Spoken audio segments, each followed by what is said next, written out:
আজকে থেকে শুরু হলো 2025 সালে 12 অক্টোবর শুরু হওয়া ইইএস সিস্টেমটা। ইইএস সিস্টেম বলতে এন্ট্রি এবং এক্সিট সিস্টেম বলা হয়। এন্ট্রি এক্সিট সিস্টেম নিয়ে অনেকে অনেক ধরনের ভুল ইনফরমেশন দিয়ে আমাদেরকে বিভ্রান্ত করেছে।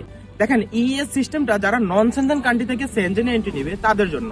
মূলত যারা সেনজেন কান্ট্রিতে আছে, ধরেন আমি বর্তমানে স্পেনে আছি, স্পেন থেকে যদি পর্তুগালে যেতে চাই, স্পেন থেকে ফ্রান্সে যেতে চাই, স্পেন থেকে ইতালিতে যেতে চাই, ডেনমার্কে যেতে চাই, সেনজেনের কান্ট্রিগুলোতে যাওয়ার ক্ষেত্রে আমার এই ইএস সিস্টেমটা কার্যকর হবে না। সেটা নেক্সট ইয়ারে সেটা নন সেনজেন কান্ট্রি বর্তমানে যদি সেনজেন এন্ট্রি নেয় তাদের জন্য এই সিস্টেমটা চালু হয়েছে। সেক্ষেত্রে হবে কি, আপনি চাইলেও ভুল ইনফরমেশন দিতে পারবেন না, আপনি চাইলেও ফেক ইনফরমেশন দিয়ে ইউরোপে এন্ট্রি নিতে পারবেন না, আপনি চাইলেও অন্যজনের তথ্য দিয়ে অথবা অন্যজনের তথ্য নিয়ে ইউরোপে এন্ট্রি এক্সিট করতে পারবেন না। আপনার যে এন্ট্রি করতেছেন অথবা এক্সিট করতেছেন ইউরোপ থেকে, আপনার এই ডিটেলস গুলো ওদের কাছে ডাটাবেজে সংরক্ষিত থাকবে।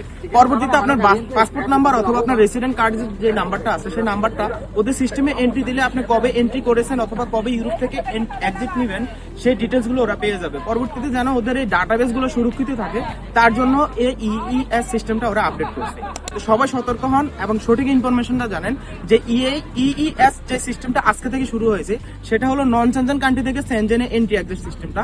সেনজেন কান্ট্রিগুলো যে 29টা দেশ আছে, 29টা দেশের ভিতরে আপনি যখনই এন্ট্রি করেন অথবা এক্সিট করেন আপনার ডিটেলস গুলো ওরা সংরক্ষিত রাখবে না। এটা 2026 না, মেবি 2026-এর শেষে অথবা 2027-এ এটা শুরু হতে যাচ্ছে।